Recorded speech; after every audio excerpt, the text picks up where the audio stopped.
This program is brought to you by Emory University. Good evening.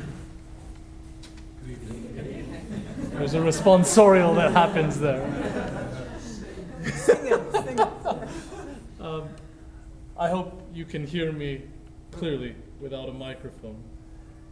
Donna, we're honored to receive you here at the Carter Center. It's a place that is not unfamiliar to you, but we're pleased that you were able to return, having written about such an important, not topic, but essential ingredient, as you call it.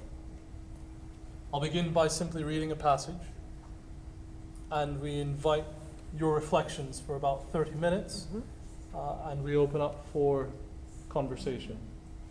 Is that agreeable? Sounds wonderful.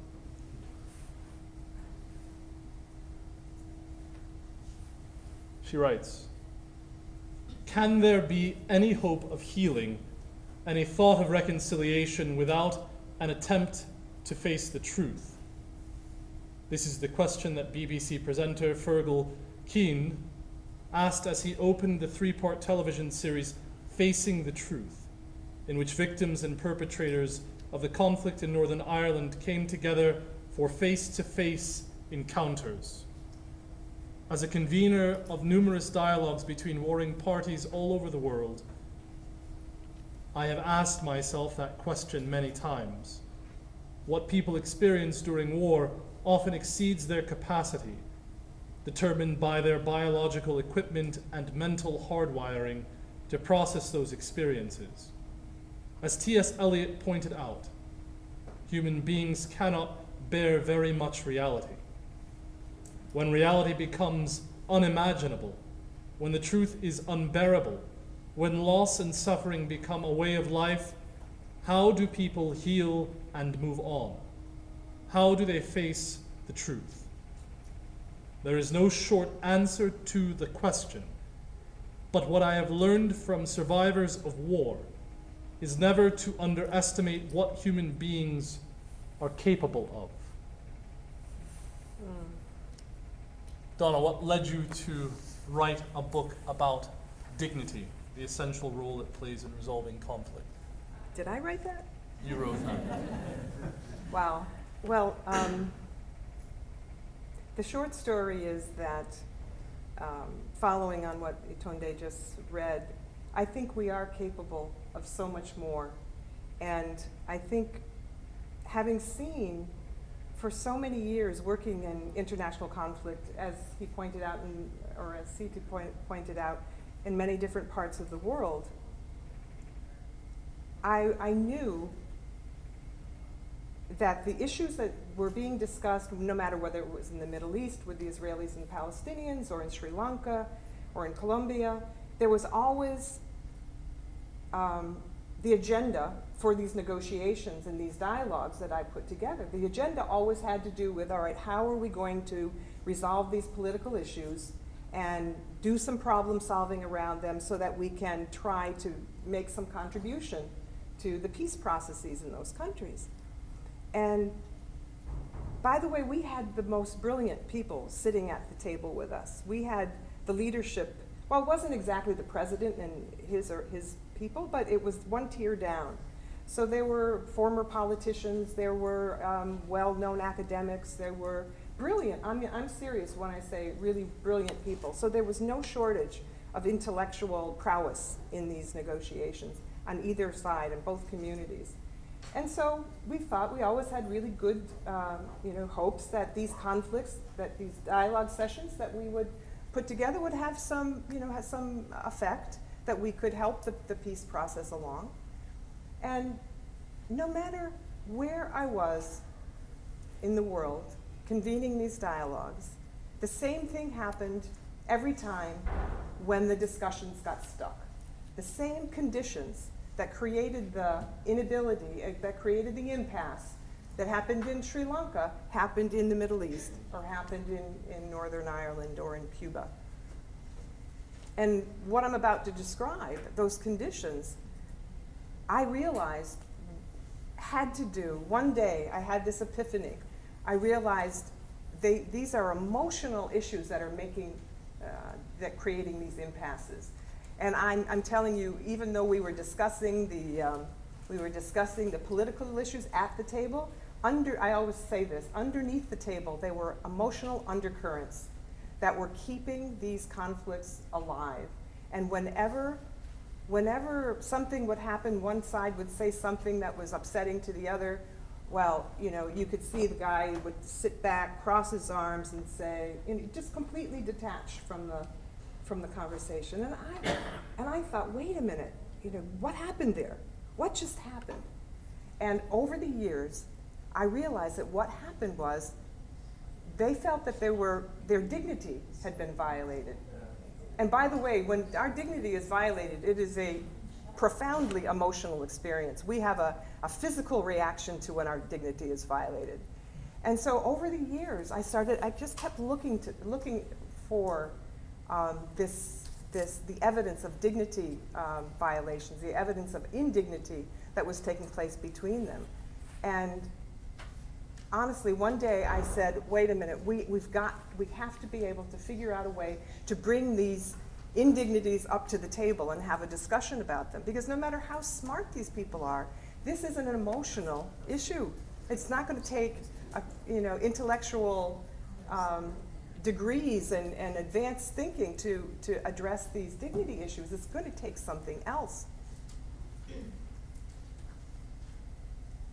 And I remember one day thinking, I wonder what would happen if I would say in these dialogues to these men, and they were almost always men, tell me a time when you felt emotionally violated by the other side. Well, I mean, it's a joke because they wouldn't even respond to the question. No one would respond to it. But when I said to them, I want you to tell me a time when you felt your dignity was violated by someone on the other side. Guess what happened? Everybody had a story. Everybody had more than one story. There were volumes of stories just waiting to be told. And you know, I really felt that this was a bit of a risky enterprise on my part because they didn't agree to come and have a conversation about dignity. But what shocked me was that the men at the tables, and again, it was everywhere that when I introduced this, they felt so strongly about this, and they told their stories with a lot of passion, with a lot of anger sometimes, and with a lot of how dare they treat me this way. And so it was from that point on that I realized that if I could put a language to these experiences of shame and humiliation and of outrage and of feeling like they've been so insulted, if I could create a language for it, then we could make it discussable. Then we could have it, that kind of suffering, those emotional wounds, those wounds to our dignity, we can have a process, a way of talking about them. And well, lo and behold, when I discovered this, I really felt like I had come across gold. I thought, this is it. Because without being able to have those discussions, I couldn't see how any of these conflicts had a chance of being resolved in a deep way, in the way that we want, in the way that we want to see communities reconnecting again, communities where there was a basic respect for each other's humanity. And so, but it took me quite a while, I must say. I had that original epiphany. I really thought, okay, this is it. Dignity is the way to bring these emotional issues to the table with all of these very bright and capable individuals sitting at these tables. And what I learned was that it really didn't take much to scratch the surface to get that conversation going. And I'll tell you a short story about the first time I did this. I tried out what I call the dignity model now. I was asked to mediate a dispute between the Department of Defense and the military in Colombia. This was during President Uribe's tenure.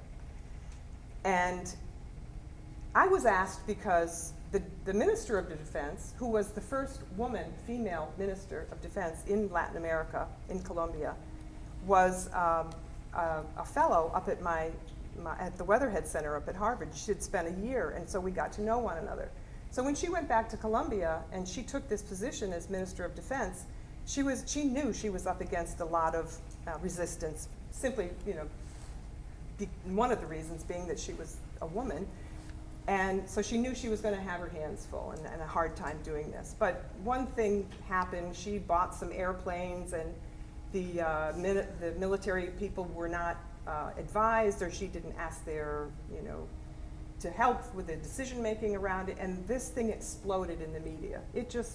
They started, yelling at each other, and it was on television, it was over radio, it was in the print media. And so she knew we had to do something. So she said, come to Colombia, please. Can you get on a plane as quick as you can and come? And I want you to do a communication skills workshop. So I said, oh boy, communication skills. First of all, I'm thinking of the military guys. Can you imagine the military leaders? Oh yes, I'm making I statements and doing active listening. I said, I'm sorry, but and meanwhile, I've had these insights, right? This about dignity, and I'm thinking, all right, you've got to figure out a way to put this dignity work into a process, into a practice, so that you can, see if this is really the case here in this conflict, where both sides felt that their dignity had been violated. So I only had 2 or 3 days. I think I had 3 days to organize this thing, and I got on a plane because she was desperate. She was really desperate. So I thought, well, look, I'm going to take these communication skills, exercises with me, but I'm going to pray that I'm going to be able to figure out what I can do with this dignity work. So I did a smart thing, I think. I did a smart thing, and that was asked one of my Latin American male colleagues, who was a former ambassador, it was a Guatemalan ambassador, to come and join me and co-facilitate this dialogue with me. Because I thought that would help, I could just imagine how the military would feel knowing there's another woman coming to help, because in their eyes, the woman was the problem, right? So I felt, I really wanted to respect that need to have a balance there on the facilitation team. So my friend, Ambassador Argueta, agreed to come. He met me in Bogota, and meanwhile, I'm getting on the plane, taking all my communication skills exercises with me, stuffing them into my briefcase, and I got on the plane, and we were, hit cruising altitude somewhere over Panama, I think. And all of a sudden, I had this miraculous insight about what we needed to do for those 2 days working with these parties. And I sat there. You know how it is, I couldn't stop myself. I knew exactly what we needed to do. And that night, when I arrived in Bogota and met Ambassador Argueta, I said, look, this just happened. This is what I think we should do. And he read through the notes, and we discussed it, and he added some things, and he said, this is it. We're going to do it. We're going to use this. And so we got to, it was actually in Cartagena. Those of you who know Cartagena, it's just a beautiful spot on the Caribbean, and there's a presidential palace there in Cartagena. We got there and went into the room where we're holding the 2-day workshop, and one of the aides said to us, oh, by the way, the president is going to come and welcome you. I thought, oh gosh, here we are experimenting with something new, and the president's going to come. So I said, okay, that's fine. So we get there and go into the room. The military is on one side, the Department of Defense, the Ministry of Defense is on the other. They're all on their cell phones. Nobody's looking at one another. You could tell they did not want to be there. It was the last place they wanted to be. And so when the president walked in, and he said, oh, Dr. Hicks and Ambassador Argueta, very nice that you were able to come. Would you please tell my colleagues a little bit about the communication skills workshop that you're going to do with them for the next 2 days? And I screwed up my courage, and I said, Mr. President, with all due respect, I've been working on conflicts all over the world, and my experience tells me that when groups break down to the extent that I see here in this room, there are always underlying issues of dignity that need to be addressed. And I said, if you don't mind, I'd like to take this approach where we go a little bit deeper than communication skills, because I have a feeling this might be useful for this group. And he stopped and he looked at me. He stared at me for about a long time, but it was probably only 5 seconds. And he turned to his scheduler and he said, cancel my meetings, I'm going to stay for this workshop. The stakes got higher and higher and higher. But the good news is that we did this workshop. We introduced the dignity model, and I mean, basically it was I mean, I can't take you through the whole thing, but it was simply, in the beginning, just giving people an opportunity to talk about the ways in which they felt their dignity was violated by the other side. And then secondly, giving them the opportunity to talk about ways in which they had done the violating. And thirdly, giving them an opportunity to make any kind of acknowledgement or apology, or just taking responsibility for the harm that they had done. And then the fourth session, which was the second day, they decided how to rebuild their relationship in a way that was honoring all the principles of dignity that I have in my book. I have 10 essential elements of dignity. And that's all we used for those 2 days as hardware. All we used were the 10 essential elements of dignity. And they realized that any kind of decision making that took place between them had to honor these essential elements of dignity.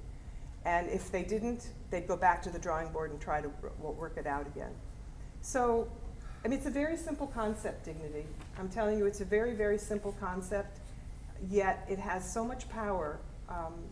It has power in the positive sense, because when you honor somebody's dignity, when you listen to them carefully and you acknowledge who they are and you honor their identity and you try to seek deeper understanding of them, and if you take responsibility, which is one of the most difficult things to do in a conflict situation, is to take responsibility for the harm that you might have caused another person. It is remarkable how disarming that simple gesture is. That simple gesture of saying, look, I think I might have done you wrong, or I think I might have been the cause of your, of harm or suffering for you. It really doesn't take much.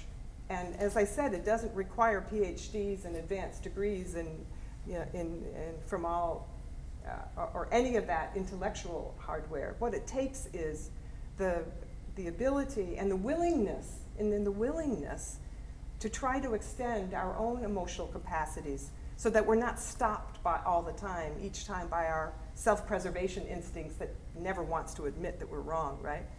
In fact, one of the biggest issues with dignity is getting over the need to be right.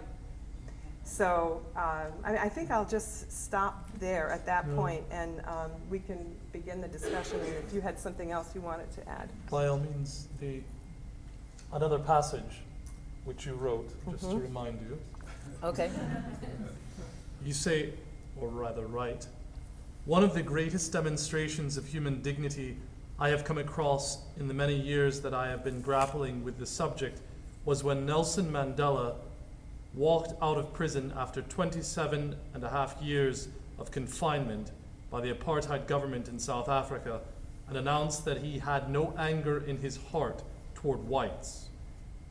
That, as I said earlier, earned him enormous respect. In his autobiography, Long Walk to Freedom, he describes how he felt at his first press conference, a day after his release on February 12, 1990. In response to a question, Mandela said, "I knew that people expected me to harbor anger toward whites, but I had none. In prison, my anger toward whites decreased, but my hatred for the system grew. I wanted South Africa to see that I loved even my enemies while I hated the system that turned us against one another." He declared that there was a middle ground between white fears and black hopes, and the African National Congress would find it. "Whites are fellow South Africans," he said, "and we want them to feel safe and to know that we appreciate the contribution that they have made toward the development of this country. Yes, this was one of the greatest acts of humanity of my lifetime, and I am not sure that the rest of us will ever completely understand how he was able to let go of the very human reaction of anger, if not revenge, toward those who had treated him so badly. What I keep coming back to is dignity, his understanding of his own dignity.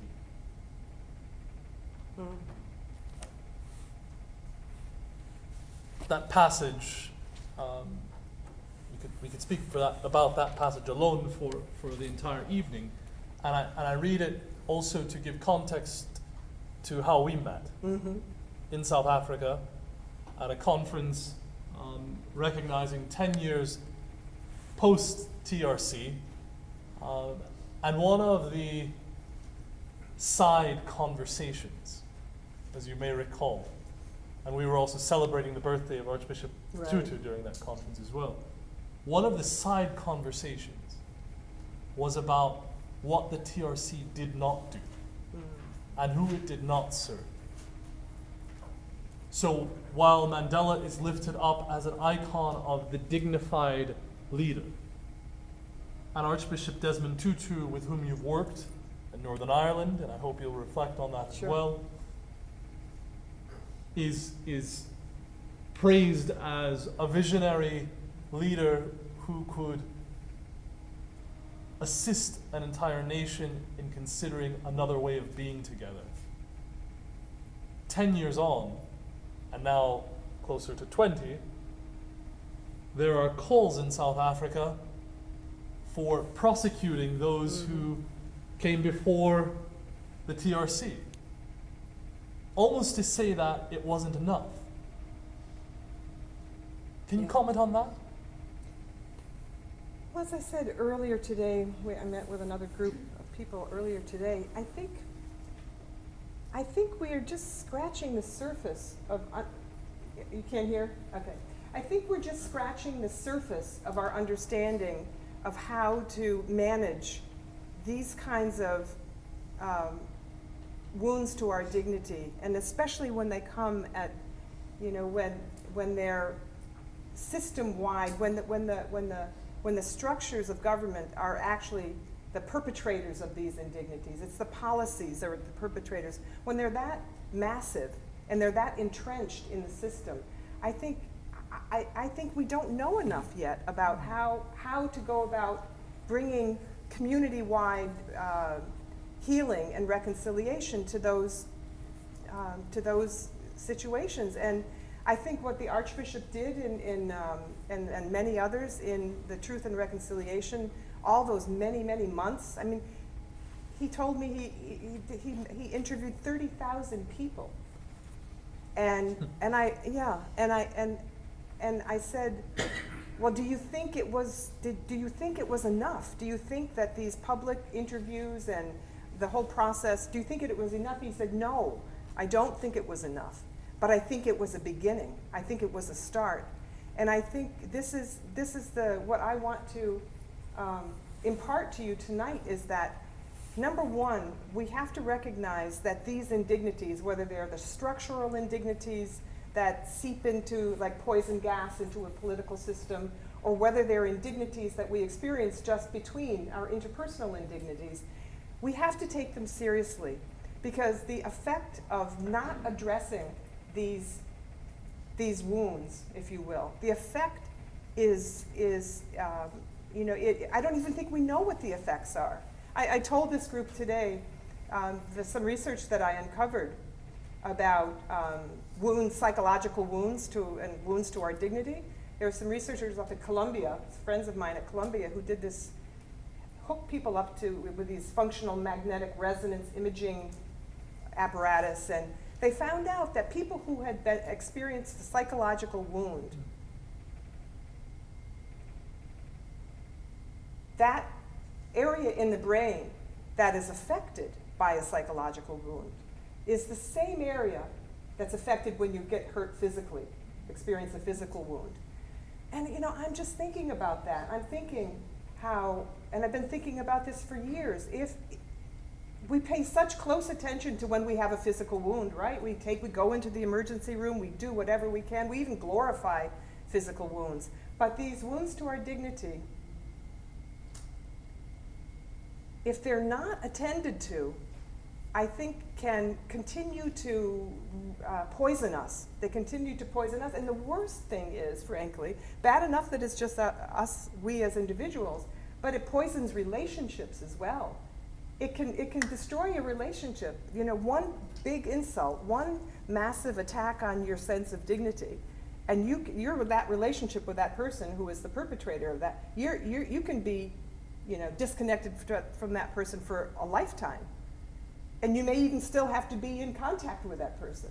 So it's a source of pain and suffering that I think we, right now, from the start, we have to pay attention to. We have to put more time and research and effort into understanding what those mechanisms are that help in the healing process of these wounds, and that we just have to take them as seriously as physical injuries, because they're as bad as, they're like a gunshot wound to the heart, right? It's that devastating to people when they feel that they've been so disrespected and so not seen, so not heard, so invisible, as many people have said. So I'm just, on one hand, I'm so passionate about this, and I realize this is the rest of my life's work and this is all I'm going to do. But at the same time, I get so excited about it too. There's another side of this work, which is, it is so gratifying to learn a little bit about how to honor dignity in a relationship. It doesn't take much. It does take some focus and attention, and you do have to figure it out. There are very specific things that you have to do, but it doesn't take much. And I just want to circle back here to your question about the TRC and what it didn't do. I mean, I think now 20 years hence, is that the word? Since. Yeah, hence, since, whatever. 20 years now, here we are in the 2012. I believe that we're really pretty clear that we don't know what to do, and that the TRC isn't enough for everyone. And here, I'll tell you what my big worry about this is, that the healing that has to be done is got to be one by one, each person. I'm worried that that's the case. But Etonde told me today, don't worry about that, Donna. I think there are charismatic leaders who can have a profound effect on people. So now I'm not worried so much, because that's what Etonde told me. You did tell me that. Okay. Yeah, so I'm going to quote you. No, but honestly, this is what I'm struggling with. You know, are there community-wide processes that we can call upon in order to address this tremendous source of human suffering? And by the way, in post-war situations or in war, times of war, it's the worst. It's the absolute worst. But let me tell you, having done work outside of conflict, international conflict for the last couple of years, it's everywhere. Indignities they're seeping into the cracks of all of our social structures. You know, it's the, as I said, Sita said, it's the elephant in the room, no matter where we go. And so I mean, when in my more desperate moments, I say it's an epidemic. It's a public health crisis here, right? It's a public health crisis. We have to learn and figure out how to treat each other a little bit better, how to honor each other's dignity. And again, I flip-flop over into the joyousness of this, because I have seen people turn around and with very simple coaching, let's say, very simple coaching in how to be in a relationship with another person, where both people feel that they are seen, they're heard, they're acknowledged, their identity is honored. They don't have to pretend to be something that they're not.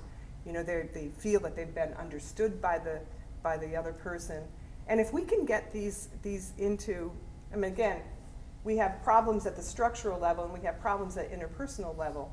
And I don't know maybe you all have some ideas about the best way to approach those two things. I mean, my take now is Shall we yeah, hear let's the open ideas? it up.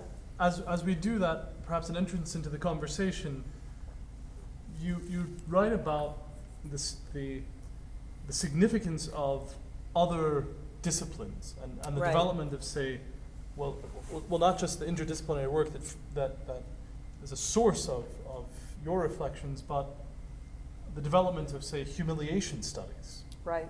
and the development of serious academic reflection on violence and the lack of it on questions around dignity. Well, you know, so I really shouldn't say this but it's my favorite part in the book, and it comes at the end. And I was in Bern, Switzerland, a couple summers ago, and this young student, I was doing a workshop, not the dignity workshop, but another workshop, and this young student told me about this book by Michel Audin, and it's called The Scientification of Love. I don't know if anybody's ever heard of this book, but, and I thought, and he said to me, this is the most important book that I've read in years. I said, oh, Scientification of Love, sounds good. So I read it, or I ordered it, and the first, I think it's in the preface, or in one of the first few pages of the book, he says something like, if we spent as much time and effort as we do in trying to understand conflict, violence, this and that, if we put that much time and effort into understanding how to love one another, then this world would look very different. And to me, I mean, dignity and love are synonymous. Because what is love, after all, if not honoring someone's inherent value and honoring their worth and seeing them as what I call invaluable, precious, and irreplaceable human beings that we all are, right? So learning how to get back to that, because it's true, you know, we come into the world as these little newborns, and it's very easy to see how they're invaluable, priceless, and irreplaceable. So easy, you know, we love these little creatures, right? They're just so dependent on us, and until they become our colleagues. well, until what happens? I don't know what happens there. What happens? Exactly. So my call is to get us back to, yes, understanding violence is important. We know so much about that already, though. But let's try to understand what it means to treat someone else in such a way that they can feel that respect that you have for them. So let's open the conversation. Yes. I've seen a number of smiles, I've seen hands. I'm going to invite David Hooker, who thinks about questions around dignity and the restoration of dignity on a daily basis, to perhaps begin our conversation more broadly. David, if you would. Hi, David. Thank you. On 4 or 5 different occasions, both in the quote that you read, Vitonde, about Nelson Mandela, and also in your conversation, we talked about both the distinction between structural and the individual. And so one of the things that I'm concerned about is we learn about people and we relate to people in schema, not fully as to who they are. Dignity is something that has to happen at kind of a granular level with somebody in a fairly personal space. But that's not how we interact with most of the world. Most of the world we relate to in schema, and inside of those kind of schemes and stereotypes are built in indignities. Right. And the structures are set up to relate to the stereotype and not to the granular individual. And so what is there that we might do in restructuring our schema that would build dignity into schema with the hope that both the granular and the structural might begin to shift? Yeah. Well, first of all, I think when I said in the beginning, I think I said this in the beginning, that we can do so much better. We're capable of so much more. Yeah. We get lazy. You know, schemas make us lazy, basically, because we have to take our attention off of the person with whom we're interacting, right? Schemas make it easy to just say, oh, well, she's this or he's that, or I can make judgments, snap judgments. They go like wildfire, don't they? These judgments from the schemas. Mm-hmm. But dignity work, by the way, is very slow work, S-L-O-W, slow work. And it makes us stop. We have to stop. We have to push the pause button. We have to change the default settings that we have, and these schemas are part of our default settings. We have to change our default settings, and we have to make a conscious decision. I want to get to know who this human being is right here before me. I want him to unfold in front of me. I want him to be able to tell me who he is based on his own experience, not on some stereotype. I want to give him, to me that's sacred space that gets created when we do that. So it's a difference between taking the easy default, you know, I want to hurry up and get through this interaction, to saying to myself, do I want to have a really special moment here? And do I want to get to know this person and let him or let her show me who he or she is? But I did some work in LA a few weeks ago with this corporation, and at the end of the day and a half I spent with them, this guy was walking me back to a taxi, and he said, Donna, one thing I've learned so much here about dignity, but I've learned this, that dignity requires a conscious choice every single time. A conscious choice. But you know what, in this crazy, fast-paced world that we're in, we don't want to take the time to get to know people. We got other things to do, right? We got better things to do. But I'm just saying, that's what we have to do. It's a conscious choice that we make. And the default settings are not often not the most dignified. They're not. So, thank you. There was a hand here, and then I see you. Yes. Hi, Kara Schneid from Emory University. Hi, Kara. My question, I'm glad David's here, because part of my question ties into the work that he does.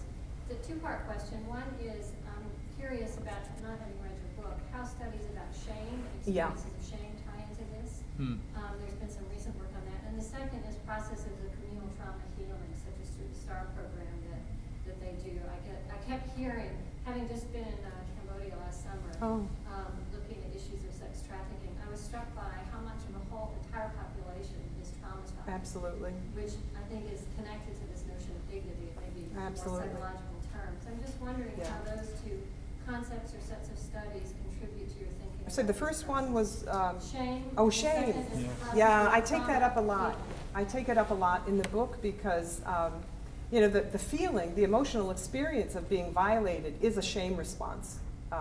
And there's a wonderful work that's being done on humiliation in international conflict by this woman, Evelyn Lindner. Some of you may know her work. And so I encourage you to look at her. She's written several things about humiliation in international conflict. And she's just brilliant, and she's addressed that. But the shame response that I wrote about was more what happens to individuals when they experience that shame. And oftentimes, I mean, one of the surprising things that I discovered was that when people become offenders, when people violate somebody else's dignity, and somebody intervenes and holds a mirror up for the person and says, "Look what you've done! You've just hurt that person." Well, the shame is going both ways. All right, the perpetrator is feeling so much shame, especially if he or she is being exposed in a way that he wasn't expecting or she wasn't expecting. And so the key to trying to get a perpetrator, let's say, I hate that word. Don't you hate that word, perpetrator? Offender, the person who's done the violating. If in one of the steps in trying to get people to take responsibility for the harm they've caused is to have the person experience what these people, Sheff and Retzinger, I think, are the shame experts that I studied. If you have to get them to be able to tolerate a little bit of shame. You want them to feel uncomfortable for having done something wrong, but you don't want them to get into such a state where they are in a intolerable shame zone. It's kind of a positive function of shame. Exactly. Look at that dimension of it much. Right, and there is that positive function as a social, it was evolved. If you look at evolutionary psychology, they tell you that kind of shame was evolved to promote social cohesion and to keep the group together. And so, but it's so important, especially in international conflicts, those of us who are working in that arena, the shaming, the humiliation that we perpetrate on, or that the groups in conflict perpetrate on one another are off the charts, intolerable. There's no way you can get somebody to admit having done something wrong, and especially if there are political implications to admitting guilt, right? So the processes, I mean, this is a whole other conversation, but the processes that we need to get people to feel comfortable enough in their discomfort to be able to say, yes, I did this. I did murder 20,000 people and put them in a mass grave. But to be able to get people to that place, I mean, we don't know much about that at all right? But I think in this shame response, the victim response we know pretty well. Any of us who have experienced it know that the crushing feeling of being humiliated or being shamed. But for perpetrators, we need to shed much more light on the shame that is being experienced by perpetrators, because without deconstructing that in them, there's never any hope for rehabilitation or responsibility taking or accountability. That's my sense. And the other thing you said about, is it David's program? The STAR? I don't know about the STAR program. Communal trauma healing process. Oh, I'd love to hear it. I'm sorry, I don't know. But that's see, that's another question. Does it have to be one by one to do the healing? Or, I'm just so glad, okay, both of you are telling me this now. I can go home and sleep. This is good. This is really good. But I'm not going to tell you about charismatic leaders. Oh, okay. I don't know if you can quote me on that. Maybe I said that. Please. Hi, my name is Beatrice Ramos. I'm a PhD student in the International Conflict Management Program at KSU. And I am very excited to hear the concepts that you're talking about, because I'm sort of wrestling with the same things, studying reconciliation in the aftermath of the Rwandan genocide. And I'm wondering, how would you apply your dignity work in a context where the violence was intimate and where people knew each other?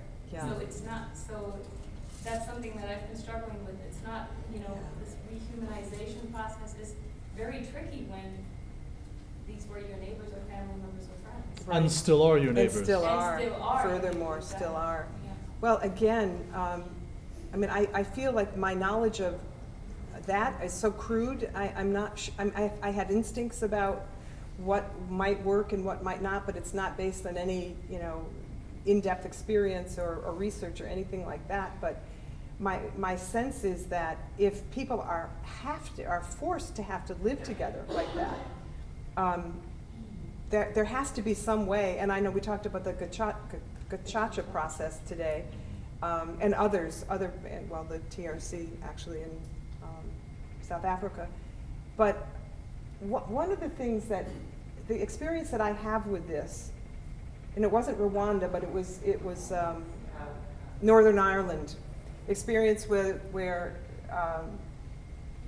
this was what you were alluding to, that the work that I did with Archbishop Tutu was after the Northern Ireland peace agreement was signed in 1998.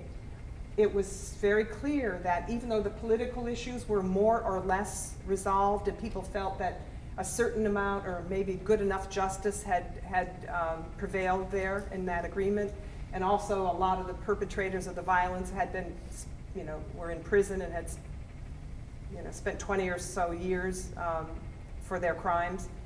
The BBC recognized that there was still unfinished business for people who are living in these communities together, especially the border communities. There was still unfinished business, and the peace agreement didn't touch that unfinished business. The jail sentences that the perpetrators lived through, that didn't touch it. So they recognize that there has to be some other kind of a process where people are able to talk about and have their experience of their suffering, the human dimension of these conflicts, what the suffering that people felt, and it had to be addressed before they could put the past to rest. So what we did was, along with the BBC, we did these television programs that Itonde was reading about, Facing the Truth, where we brought victims and perpetrators together for face-to-face encounters. So we had an IRA man who almost killed a British police officer, and they were sitting face-to-face after 30 years. After 30 years had gone by. And we established a process. And one of the reasons why I was asked to be a part of this facilitation team was because, I mean, certainly Archbishop Tutu knew everything about this, but the value added that I brought was this dignity work. What can we do to create the conditions where people feel safe enough to be vulnerable? Because that's what you have to do. You have to create conditions where people feel safe to be vulnerable. And the Archbishop, he just radiates that. I mean, he embodies safety for people, so that wasn't so bad. That wasn't so hard to do. All you had to do was prop him up and sit him at the table, and everybody just kind of, oh. But we made some very conscious choices about, and he said to me, I asked him, I said, well, what should we do? And he said, you should treat every single person, victims and perpetrators alike, who come in here as precious human beings. And if they weren't here, this would never happen. Their ability to come and be brave enough to sit across the table with the person who almost killed you or the person you almost killed, that takes such courage, and we have to honor that courage in them.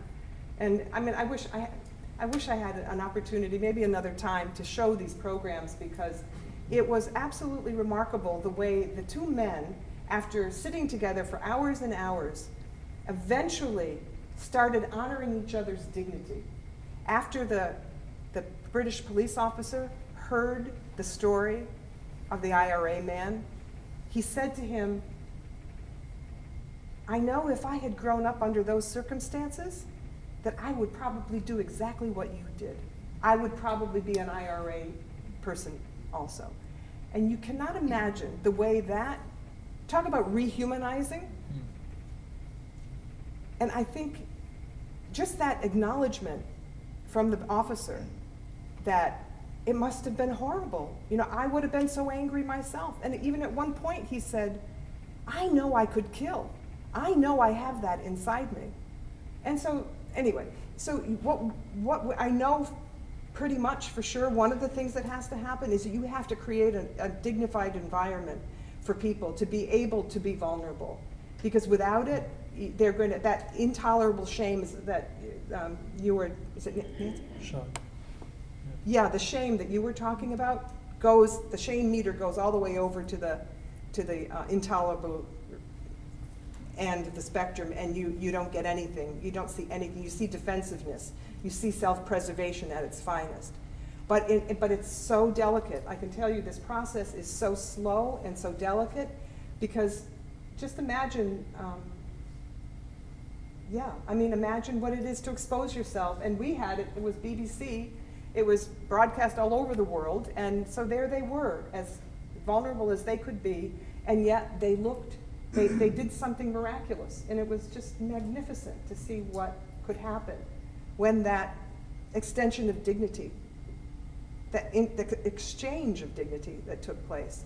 So, and you know what the other thing, never underestimate the power of a victim, right? In all the years that I've been doing conflict work, I feel so, like I have to treat them so fragilely because, you know, that they've been through so much. But the fact is, time after time after time in these episodes that we did of this program, the victim came out looking like the hero. And just like I said, the British police officer extended dignity to the IRA guy and said to him, I would have done the same thing. But the power of and this is what I learned, there is so much untapped power in victims. And we have to, whatever that process is that we use to try to promote healing, it has to tap into that power, that victim's power. Please. Yeah, I really appreciate you giving, I'm your novice, appreciate you giving the example of Nelson Mandela coming out of prison after 7.5 years. And when he confronted the so-called enemy, he said he had no hatred for them. What he had hatred for was the system that victimized everyone, both sides of the apartheid movement. And I sometimes make the distinction, I like words, I love words. In fact, I was trying to think of the etymology of dignity while you were speaking earlier. And I'm not sure what the etymology is, but I like the distinction between fragility and agility. That having studied both of the words and the relationship of the two, I find that the humanness happens when you have that fine line between our fragility and our agility connect. Beautiful. And I think that's what happened with Mandela. Mandela realized he was fragile in all those years. He was a freedom fighter before he was incarcerated. But he found and identified with his own fragility, but through that found his real agility and his own dignity in reaching out to the enemy, so-called enemy, and develop the truth and reconciliation work that lay ahead. Now today, of course, if you go to Soweto, in South Africa, outside of Johannesburg, it's going to be very difficult to speak about dignity when people are so hurting and so living in such desperate poverty. I keep wondering, how can that pot that's boiling, how can those people learn to love themselves as Mandela learned to love himself, and open up to truth and to hope and to a new future? Because I don't know the answer to that. But I know that Bishop Tutu and Archbishop Tutu and all the good people we're working with are struggling with that because the revolution is so close at hand. You know, I taught a class last semester at Columbia on the dignity model, and it's a wonderful group of graduate students. They're from all over the world. And this one woman who was Japanese, she was studying, she was going to go back to Japan, but she told me something that I've never forgotten. I mean, it was only last semester, but it really had an impact on me. And that is that when she learned about the dignity work, when she internalized and really accepted the fact that her dignity was in her hands and no one else's, right? It could be assaulted, it could be traumatized, our dignity could be wounded. And I spent all this time talking about wounds to our dignity. But nobody can take it away, all right? It can't be taken away. And Nelson Mandela was the one who said this most beautifully, actually, you know, because he said when he first got into Robben Island, he realized that, watched the wardens and the guards to see what they were doing, and he realized what they were doing was trying to destroy their dignity. And he said, well, I knew I was going to be okay because my dignity is in my hands. Nobody can touch my dignity. And this woman, this Japanese woman, said something, put a postscript onto that for me, and that was, she said, there's a certain feeling of resilience that I achieved by understanding and internalizing and accepting my own value and worth. And even though she knew she was going to go, because she had some very difficult things she was dealing with back home, and she knew that, she said, I'm going to be more resilient now. I can just feel it. I can feel that resilience. And I don't know, it affected me. I'm still grappling with it. I'm not sure quite what to do with it in terms of an intervention for people. But she was so articulate. It was one of these moments of clarity when she had her epiphany, that she felt that, okay, I can endure this. I know I can endure this, because I know that in the past she would feel so much shame and she would feel so humiliated. She thought she was worthless, right? And that was her greatest enemy, she said. The enemy isn't outside, the enemy is within. And so I don't know, I'm open for ideas about this, but I think this sense of resilience that victims who have been so abused, had their dignity so violated, once they claim it and name it as well. You know, it's powerful. It's powerful. I'm not sure where else to go with it, but that's what comes to mind when I hear you say that. Please. peace might actually be served by not prosecuting. A lot of times these truth and reconciliation commissions Yeah. they might neglect justice in the traditional sense for, dignity and to end the process of violence. And how does dignity play into justice? Well, it's usually polarized, right? It's either peace or justice. What do you want? Do you want peace or do you want to get, I actually think it doesn't have to be, I think we could have both, actually, and that's what I would strive for. And I know certain conflicts have opted to not do that, but I think that this justice piece of it, like, as I was talking about in Northern Ireland, their peace agreement, they felt pretty comfortable, let's say good enough justice. And I said at that point that the dignity issues were still left raw and unaddressed, and so we had to have a different kind of process for that. I'm not sure that one without the other. It's going to be like what you're talking about in South Africa, and in Rwanda as well, where people are feeling not satisfied. Here we are, how many years later, that the TRC didn't do enough. There wasn't enough sense of justice. And I don't know about Rwanda, if that's the same. Would it be the same?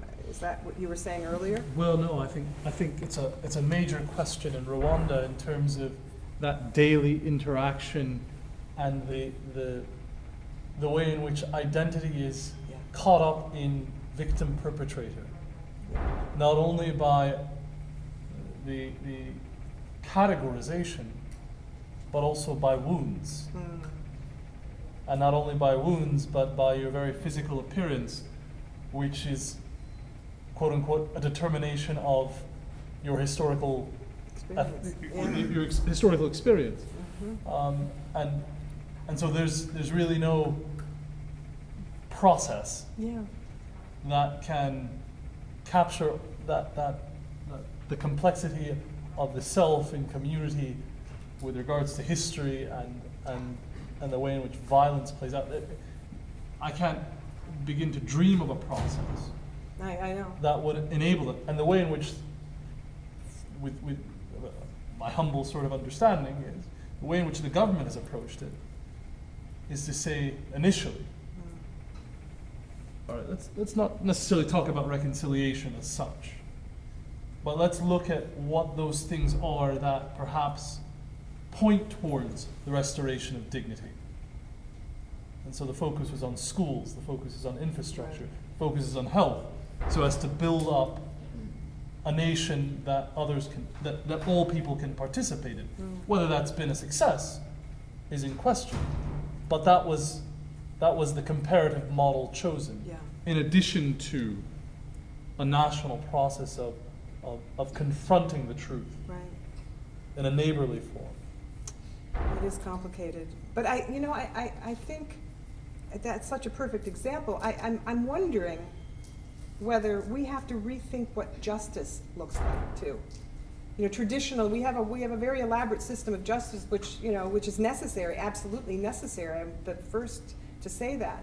But I'm wondering about this British police officer who had this encounter with this IRA guy. I wonder if we asked him, do you feel like justice has been served in your case? Right?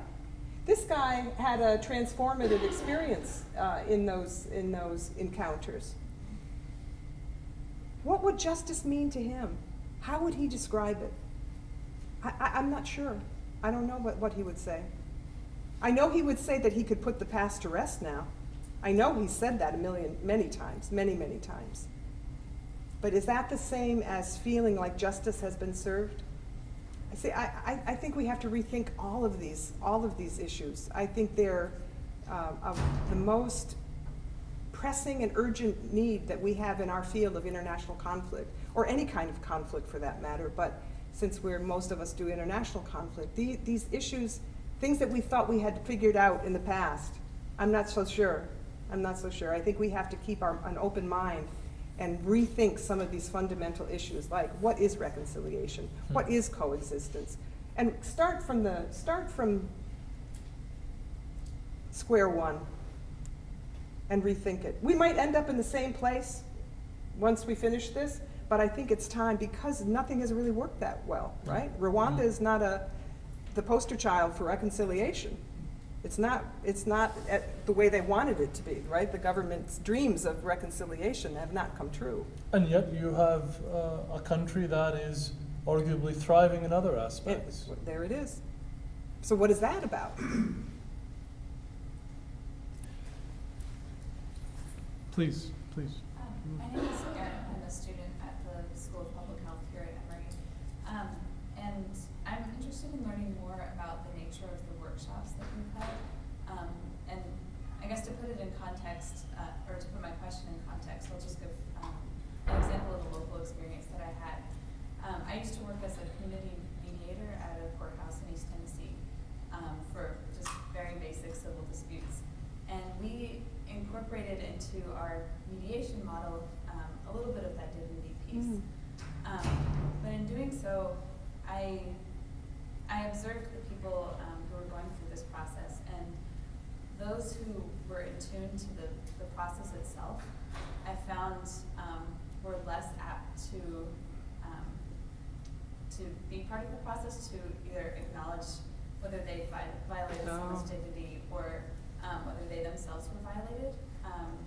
And I think what I sensed was kind of this, I don't know, like they had to apologize, like it was childish or something. So I was curious, in your dignity workshops, if you experienced, or if people that you led this workshop with experienced dignity that was undermined in the process itself. Oh, not yet. Not yet. I mean, what you've just described, I've never had that experience. But it really depends. It requires such skill to create, as I said, to create those conditions where people feel that they're not going to be so shamed by the process, or because often safe enough. It's again, I call it sacred space. People that talk about creating safety, I go farther than that, and I say we have to create a sacred moment for people, because it is the most vulnerable. We are asking people, we have to think about what we're asking people to do, right? We're asking people to let go of their self-preservation instincts that are so powerful. This shame response it's probably one of the most fundamentally hardwired responses that we have, and that fear of looking bad and fear of being held to that mistake. So it's not easy to create that environment. It takes sometimes, I said, dignity work is slow work. Sometimes it takes a very long time. And if you have a mediation process where, okay, I've got 45 minutes here to solve this thing and get a solution, some kind of might not work. It might do what you said. It might backfire because you haven't had enough time to prepare the people in the process. I saw a hand from this side, the gentleman and then Dr. Strum. Yeah, thank you very much for your talk. Michael Hoffman, I'm a philosopher at Georgia Tech. I have a question, the concept of dignity seems to be very closely related to the tradition of the Enlightenment. It is Kant. Yeah, it's Kant. Yeah, I use Kant as my philosophical Wonderful. foundation. Yeah, but that poses, of course, also a problem. I was waiting for it. I'm not interested in criticizing Kant here, but the question is the following. I mean, the concept of dignity seems to be closely related to the Western tradition of the self. So my question would be, do you think there are cultural differences with regard to dignity? So I mean, of course you could say in Eastern cultures you have this concept of losing face, for example. But nevertheless, it may be that there are fundamental differences when it comes to dignity. And the question would be whether you see those differences and whether they are significant. We talked about this earlier today. I draw on the evolutionary psychology literature to make my point about this, and that is that the desire for dignity evolved. I mean, this is as the theory goes, right? The desire for dignity evolved as a way to promote survival. And what that means is that people wanted to be seen in a favorable light in order to stay a part of the clan, because staying in the group, I'm talking our early ancestry here now, our evolutionary legacy. And so that profound need to be seen as worthy, to be seen and held in esteem, is a fundamental human phenomenon. And what I'm arguing is that this dignity work, because I root it in and place it in an understanding of evolutionary psychology, it's really work at the species level. I'm looking at it at the species level. Now, that doesn't mean that the cultural influences on that need to be seen as, in a favorable light, they have a profound effect. This Japanese woman that I was talking to you about, she told many stories about how in her culture, people have committed suicide because they felt that they were so exposed. That shame that we were talking about was so intolerable. So I like to draw our attention to ourselves not as specific identity groups, because I think dignity transcends identity, actually. I think and I feel, all these identity politics that we see everywhere, it's if we could, as an antidote to feeling the separation, and identity is a wonderful thing, but it also creates separation. And if we can look at ourselves as separate but connected in a fundamental way, at a species level way, we are connected, all of us, by dignity. It's the one thing that we all have in common. And I actually believe that our dignity is our highest common denominator. In follow-up to this question, and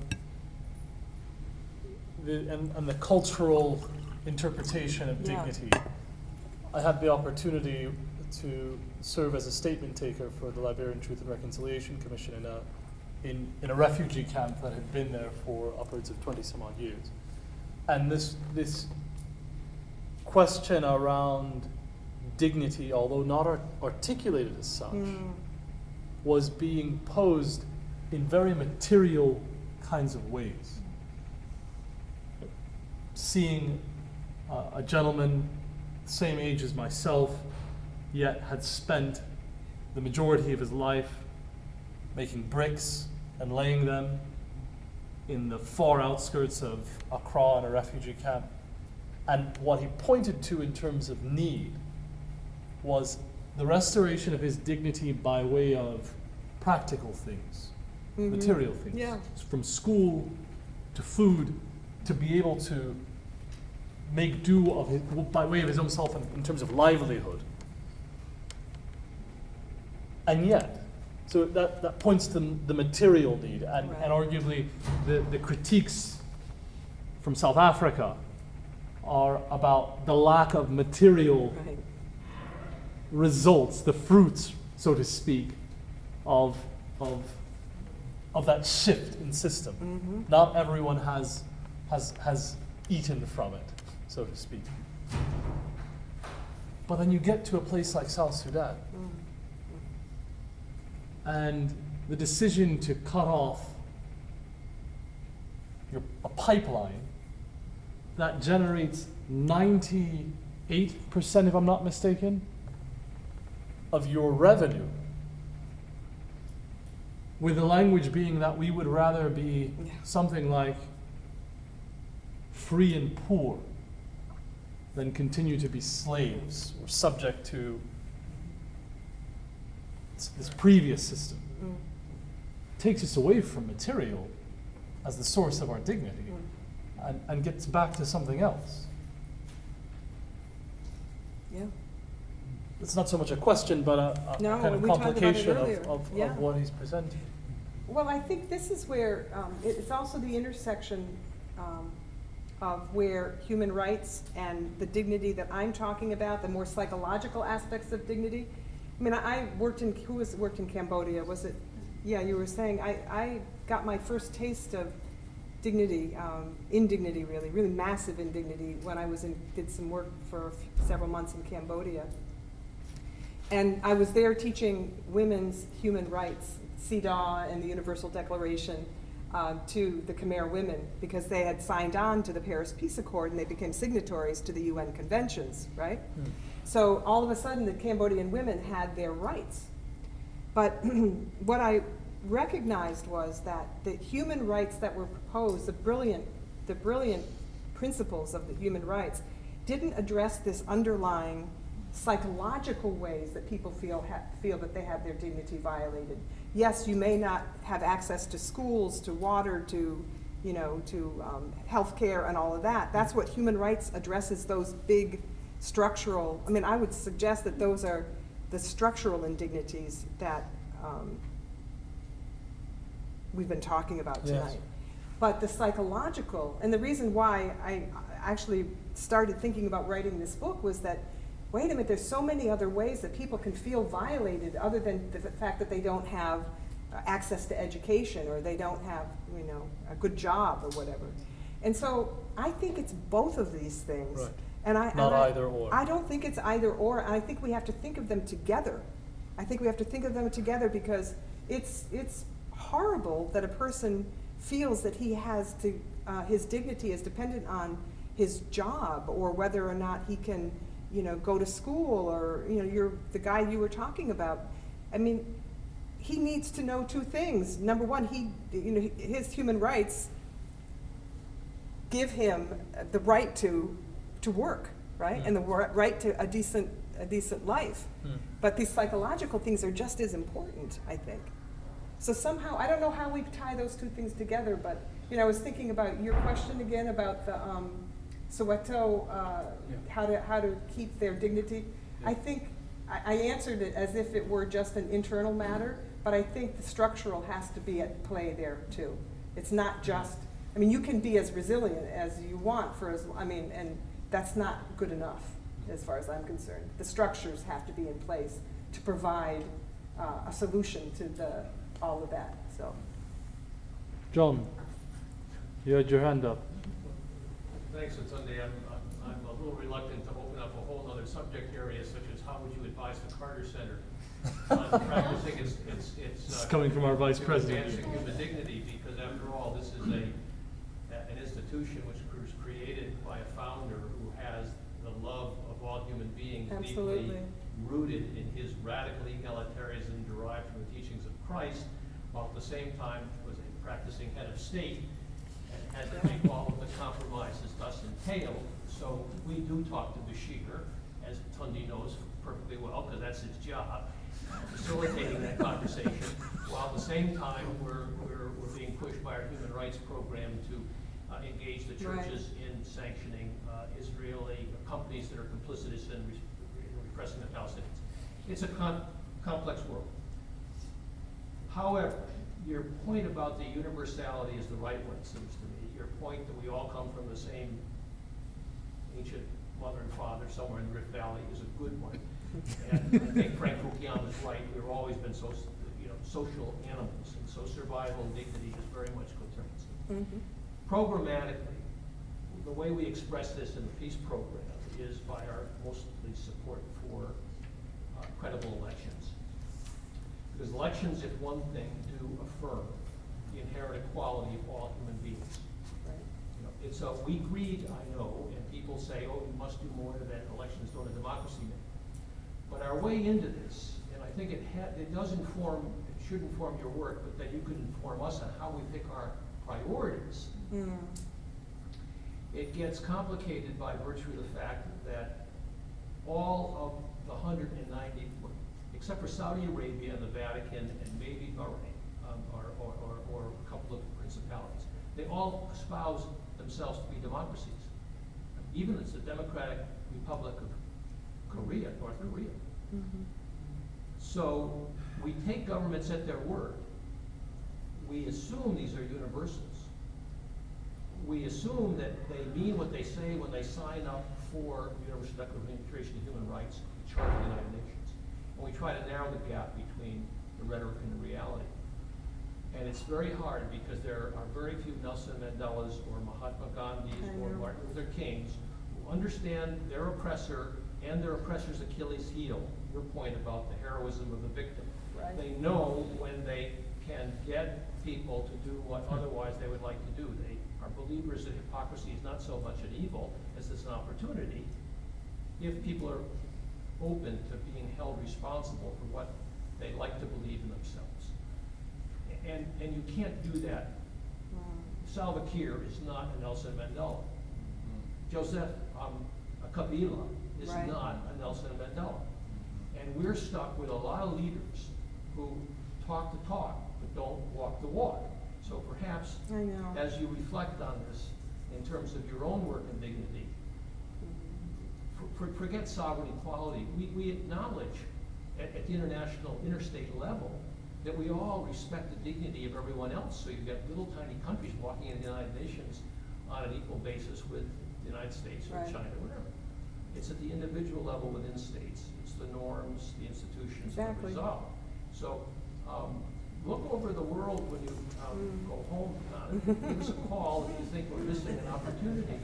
Well, Because what you want to do is to find the pressure points where you see a regime. That's what the Arab Spring is all about. That's what the Arab Awakening is all about. Exactly. Finally, those rotten governments that have been denying political rights, which are essential to get to the economic and social rights you're talking about, finally, people rose up and said enough. And we're rushing in behind that to say, okay, you've said that, the door's open, now let's see if we can get this election as a floor in which to build. Because then you at least acknowledge the dignity of all your citizens. That's the pitch, I think. But it's hard to make it work. Did you notice during the uprisings in Egypt first, it was Tunisia first. or Tunisia and then Egypt? Did you notice we want our dignity? It was on all the did you notice that? Give us our dignity or something to that effect. So I think I was telling the group I met with earlier that I think where I'm going to be focusing my energy now. I'm not suggesting the Carter Center has to do this, but just my own personal sense of where the entry point is here around the dignity issue, because all the things you say are, it's absolutely true. But I think the biggest bang for the buck is going to be in supporting young leadership and working with and trying to create a sort of what I call leading with dignity model of governance and working with them, because I think the people that the old crusted over dictators and I don't think anything is going to change about that, but I think we can affect the thinking and it's not even affect the thinking. People know this dignity stuff in a very deep way, right? All we're doing here, all I've done is put language to something that people already know. I haven't created anything new.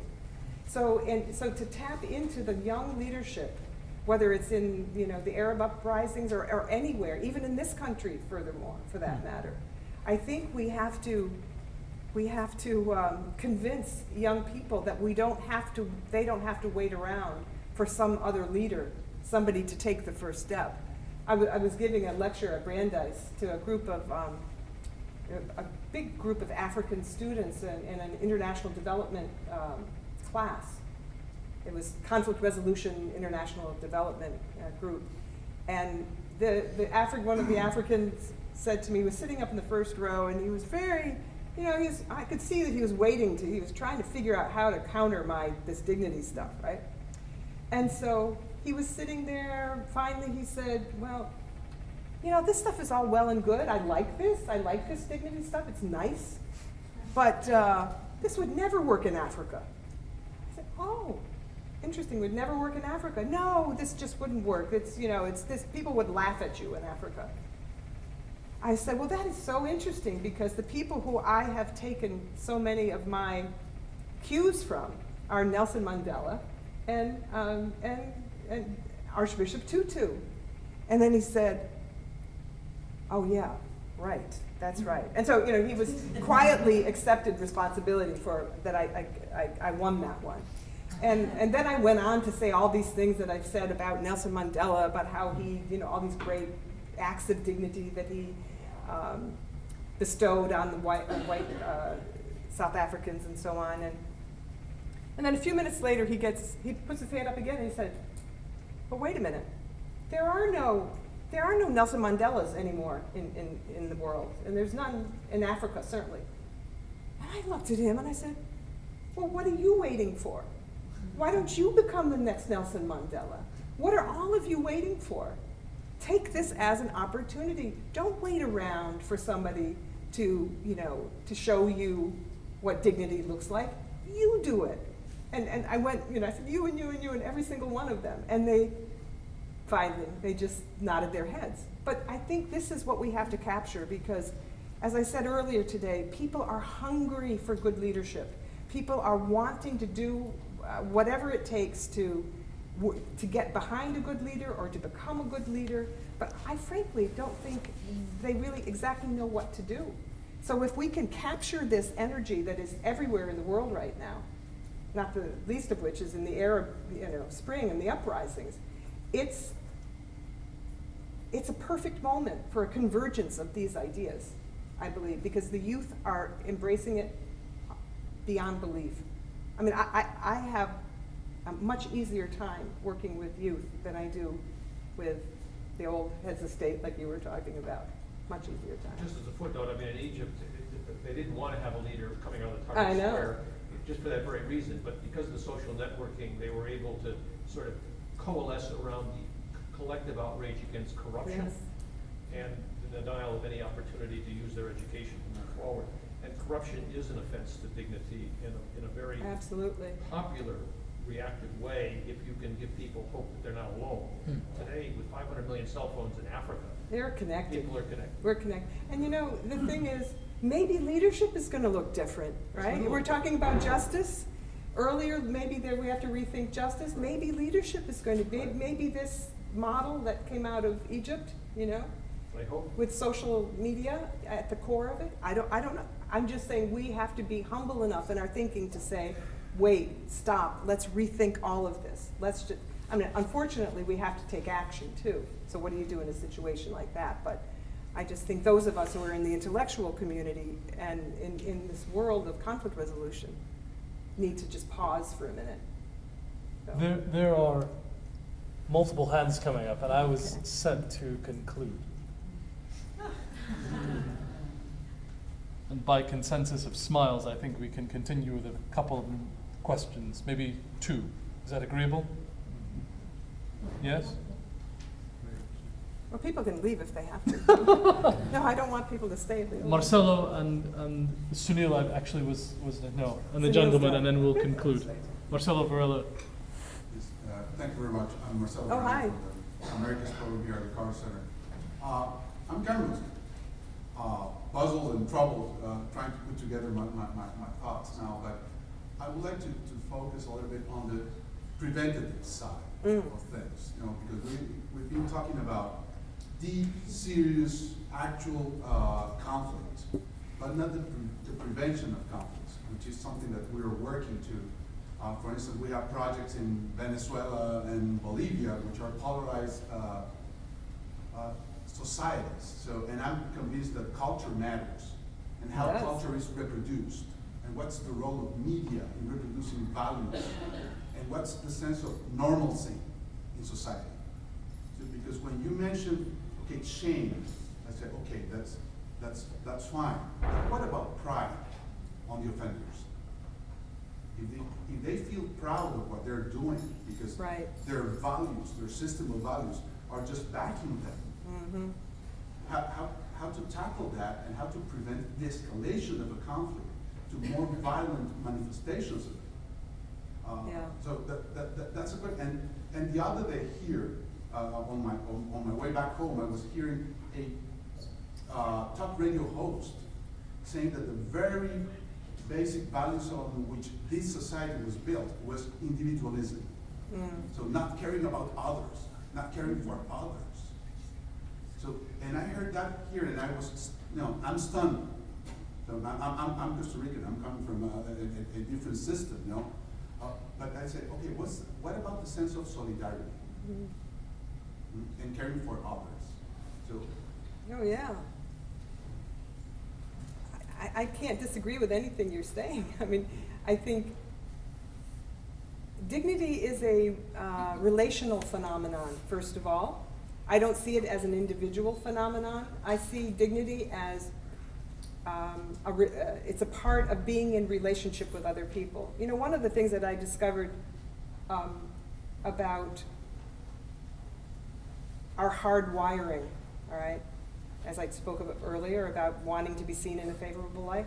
Well, I've also discovered, and somebody here from Emory University, Franz de Waal, I don't know if some of you know his work, he has shown us that we are also hardwired for connection with other people, all right? So it's not just individualism and we're all, these little entities all running around looking out for our own self-interest. But the fact is we have, as part of our hardwiring, this what he calls primal empathy and this need to connect with people. And I think dignity is the glue that makes that connection possible. And so I don't know if this is addresses your individualism thing, but I really don't think our founding fathers felt that anything goes, you know, and I don't think so. I think they were far more evolved in their thinking than that, but that's the way it's you know, that's the way it's become, perhaps, right? But I don't think it was the original intent. But I think dignity is a phenomenon that says, I am worthy, but I am no more worthy than you, or you, or you, or you, or any of us. That's the role I think that dignity can play in creating and reconnecting us to that primal need to be connected with others. Because at the end of the day, you know, I always say to people when I talk about this, what do you want to do? If you know you have 5 more minutes to live, or let's say 5 days, what do? Nobody wants to just go out and, you know, work out or something. They want to be with their loved ones, right? They want to connect. So I again, it's all bringing us back to that. And to your pride issue, you know, I was just reading a book on the way down here on honor, because honor cultures are filled with pride, right? Because somebody once asked me, well, what's the difference between honor and dignity? And I think pride comes into play in honor cultures where you feel that you have to do something in a certain way in order to be accepted by the group, right? There's an honor code, for example. You remember with the duels? We did have dueling here in this country, back with Alexander Hamilton and who was the other guy? Yeah.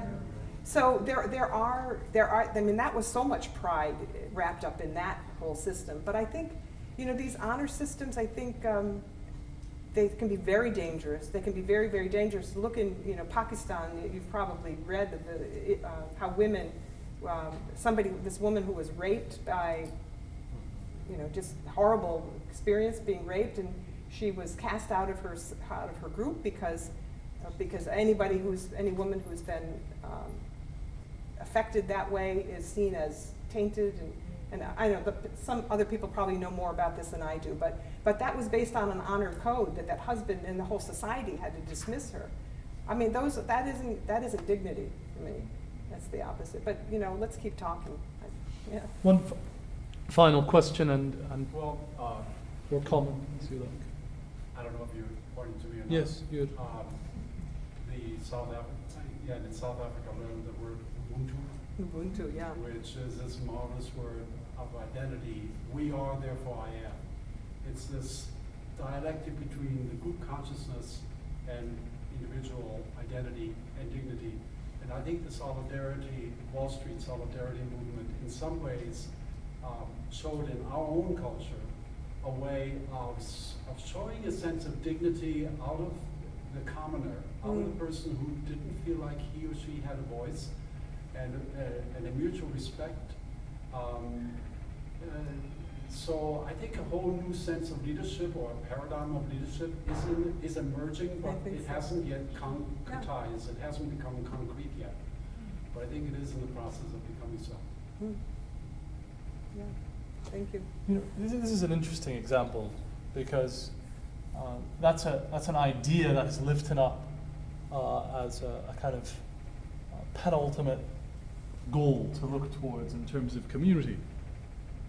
And I told you earlier, by working here, it's made me a realist. And I recall my father describing to me how that word within his own cultural framework was used as a means of exclusion. So there are only a particular type of people who can participate in that community of grace, as is the translation. Right? So it points to the complexities of that understanding of, in fact, what do we mean when we use that idea, and who in fact can participate in it. I mean, it's just to make it a little bit more messy. It sounded so good when you just said it. Yeah. Perhaps we conclude with the foreword as a means of enticing your own interest. The books are on the back table. Donna is here with us, and I'm sure is more than willing to continue conversation with you. We conclude with a foreword written by Archbishop Desmond Tutu, who says, "I have come to appreciate Donna Hicks' excellent work in the field of human dignity and to value her friendship. I encouraged her to share her insights with a wider audience. This she has now done, and I congratulate her for bringing so clearly to the fore in this compelling book the concept of dignity, that inalienable God-given right of all humankind. This book is timely. We seem somehow to have forgotten that all beings are equal in dignity, the tenet in the first article of the Universal Declaration of Human Rights. The prophet in Donna," only the Archbishop would say, "brings us back to that call. She has the gift, perhaps it is her vocation, of opening to our sight a world where those most basic of human needs, appreciation, recognition, and the feeling of inherent worth, may be attained by all." Donna Hicks, we thank you for joining us this evening.